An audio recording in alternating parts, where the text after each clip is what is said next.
આપ જોઈ રહ્યા છો spark today news. SSG hospital ખાતે એટલે કે બ્લડ સેન્ટર ખાતે બ્લડ ડોનેટ કાર્યક્રમનું આયોજન કરવામાં આવ્યું છે।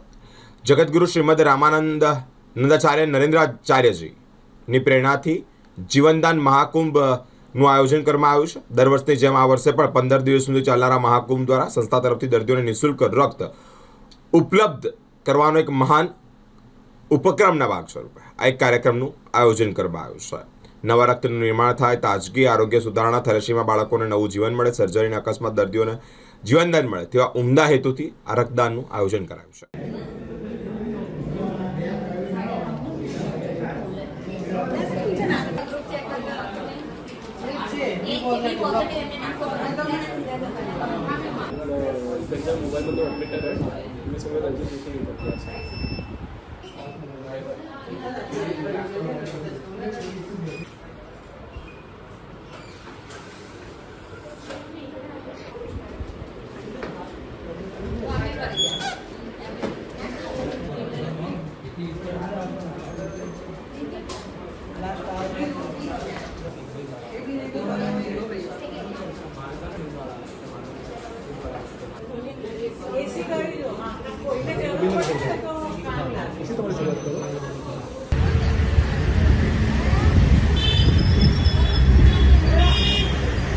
જગતગુરુ રામાચાર્ય દક્ષિણ પીઠ શ્રી ક્ષેત્ર નાણીધામ રત્નાગીરીના મઠાધિપતિનાથ જગતગુરુ રામાચાર્ય નરેન્દ્રાચાર્ય દ્વારા સમાજના લોકો માટે લગભગ 42 જાતની વિવિધ સમાજ સેવા ચલાવવામાં આવે છે।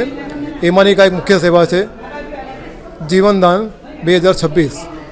આ સેવાના માધ્યમથી પ્રભુજી દર વર્ષે 4મી જાન્યુઆરીથી 18મી જાન્યુઆરી દરમિયાન દેશના અલગ અલગ શહેરોની અંદર બ્લડ ડોનેશન કેમ્પનું આયોજન કરી ત્યાં રક્ત એકત્ર કરવાનું સૌથી મોટી એક સમાજ સેવા કરતા હોય છે।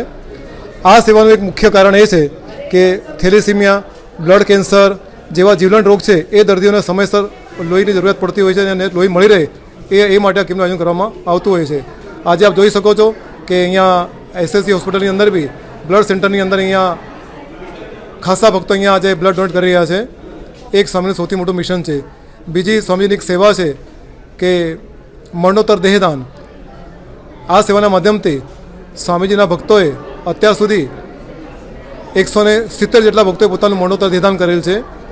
103 જેટલા ભક્તોએ પોતાનું ઓર્ગેન ડોનેટ કરેલ છે। એક સૌથી મોટું ફોલ્ડર છે। ગયા વર્ષે જ્યારે 4મી જાન્યુઆરીથી 18મી જાન્યુઆરી દરમિયાન દેશમાં અલગ અલગ જગ્યાએ બ્લડ કેમ્પ આયોજન કરવામાં આવેલું હતું। લગભગ 800 જેટલા કેમ્પનું આયોજન કરવામાં આવેલું હતું। એમાં 1,36,270 જેટલા યુનિટ્સ ત્યાં એકત્ર કરવામાં આવેલા હતા। એ એક એમનું સૌથી મોટું મહાન કાર્ય છે। જય સિયારામ। નિરંજન ભોસલે, માજી જિલ્લા નિરીક્ષક, સુરત, ભરૂચ તેમજ બરોડા, માજી પ્રોટોકોલ અધિકારી।